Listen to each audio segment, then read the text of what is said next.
Tawasul adalah istilah yang merujuk pada usaha mendekatkan diri kepada Allah Subhanahu wa taala dengan perantaraan sesuatu.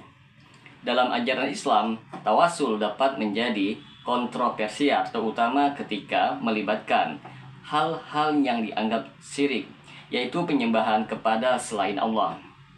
Menurut sebagian pandangan, ada banyak cara untuk melakukan tawasul, seperti dengan nama Allah, amal soleh, atau doa orang yang masih hidup yang dianggap soleh. Namun ketika tawasul dilakukan dengan perantaraan yang dianggap tidak sesuai syariat, sebagian ulama menganggap hal ini berpotensi mengarah kepada kesyirikan. Bagi teman-teman sekalian yang penasaran dengan kelanjutan dari pembahasan kali ini, maka tonton terus video ini hingga selesai agar kita menemukan fakta yang sebenarnya.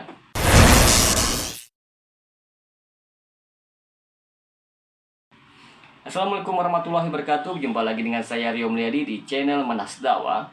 Pada episode kali ini kita akan membahas tentang tawasul lebih mendalam. Teman-teman sekalian, di sini akan kita bawakan tentang penjelasan lengkap mengenai tawasul, perbedaannya dengan syirik, dan perspektif ulama mengenai hal ini. Yang pertama, pengertian tawasul. Secara harfiah, kata tawasul berasal dari bahasa Arab, yaitu wasilah, yang berarti perantaraan atau sarana untuk mencapai sesuatu. Dalam konteks keagamaan, tawasul adalah perbuatan mencari perantaraan agar doa lebih cepat diterima atau dikabulkan oleh Allah Subhanahu wa taala. Misalnya seseorang berdoa kepada Allah dengan mengatakan, "Ya Allah, aku memohon kepadamu melalui namamu yang agung." Atau dengan mengatakan, "Ya Allah, aku memohon dengan amal-amal kebaikan yang telah kulakukan." Dalam praktiknya, tawasul ini dilakukan dengan beberapa cara, yaitu yang pertama, tawasul dengan Asmaul Husna, memohon kepada Allah dengan menyebut nama-namanya yang indah dan mulia. Yang kedua, tawasul dengan amal soleh, memohon kepada Allah dengan amal kebaikan yang telah kita lakukan. Yang ketiga, tawasul dengan doa orang soleh yang masih hidup, meminta kepada seseorang yang diyakini sebagai orang soleh untuk mendoakan kebaikan bagi dirinya. Yang keempat, tawasul dengan nabi dan para wali, memohon kepada Allah dengan perantaraan nabi atau para wali, meskipun sebagian besar ulama berbeda pendapat tentang tawasul ini. Sebagian besar ulama sepakat bahwa tawasul dengan nama Allah, amal soleh, atau doa orang soleh yang masih hidup diperbolehkan di dalam Islam. Dalil-dalil yang memperbolehkan jenis-jenis tawasul ini antara lain, yang pertama, dalil tawasul dengan Asmaul Husna, yaitu firman Allah Subhanahu wa taala dalam surat Al-A'raf ayat 180, "Hanya milik Allah Asmaul Husna, maka bermohonlah kepadanya dengan menyebut Asmaul Husna itu." Yang kedua, dalil tawasul dengan amal soleh. Kisah 3 orang yang terjebak di dalam gua dan berdoa kepada Allah Subhanahu wa taala dengan menyebut amal-amal soleh mereka. Allah mengabulkan doa mereka dan batu besar yang menutup pintu gua tersebut bergeser hingga mereka bisa keluar. Yang ketiga, dalil tawasul dengan doa orang yang soleh masih hidup. Dalam berbagai riwayat, sahabat Nabi sering meminta doa kepada Nabi atau sahabat yang lainnya yang mereka yakini sebagai orang yang soleh. Ketiga jenis tawasul ini umumnya dianggap sahih dan tidak membawa kepada kesyirikan karena tetap berorientasi kepada Allah sebagai satu-satunya sumber pertolongan.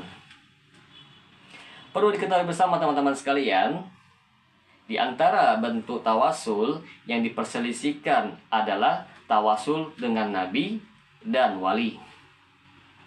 Tawasul yang mengaitkan doa dengan perantaraan Nabi Muhammad SAW atau wali-wali Allah yang sudah meninggal menjadi sumber perselisihan di kalangan para ulama.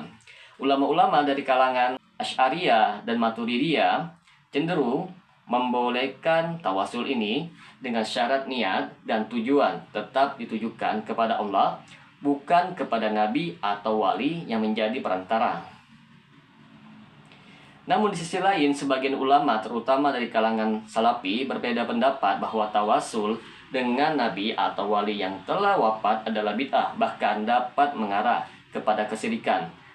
Mereka berargumen bahwa seseorang tidak boleh berdoa dengan perantaraan orang yang sudah meninggal dunia karena hal ini dianggap mendekati sikap menyerupai penyembahan kepada orang tersebut.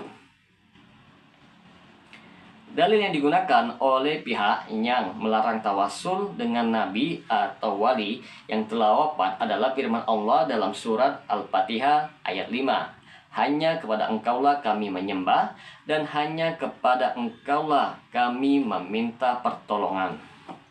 Ayat ini menjadi dasar keyakinan bahwa tidak ada perantaraan yang diperlukan dalam berdoa kepada Allah. Di sini akan kita bawakan pandangan ulama mengenai tawasul yang dianggap syirik.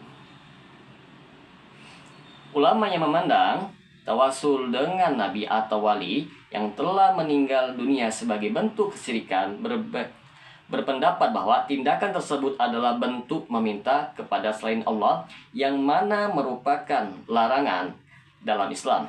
Pendapat ini sangat dipengaruhi oleh pemahaman tauhid yang sangat ketat, seperti yang dianut oleh aliran Salafi. Beberapa alasan utama mereka adalah: yang pertama, khawatir terjerumus kepada penyembahan kepada selain Allah Subhanahu wa taala. Mereka berpendapat bahwa berdoa melalui perantaraan selain Allah dapat menyebabkan ketergantungan kepada selainnya. Yang kedua, ketiadaan dalil yang kuat dari sunnah. Salafi berpendapat bahwa tidak ada dalil kuat yang menunjukkan bahwa Nabi Muhammad atau para sahabatnya melakukan tawasul melalui orang yang telah meninggal. Yang ketiga, memurnikan tauhid. Dalam ajaran tauhid, meminta perantaraan kepada Allah harus dilakukan tanpa perantara makhluk agar tidak ada berpotensi kepada penyembahan selain Allah Subhanahu wa taala. Maka dapat kita simpulkan di sini, teman-teman sekalian, bahwa secara umum tawasul dengan menggunakan nama Allah, amal soleh, atau doa dari orang yang masih hidup diperbolehkan dan disepakati oleh para ulama sebagai tindakan yang sah.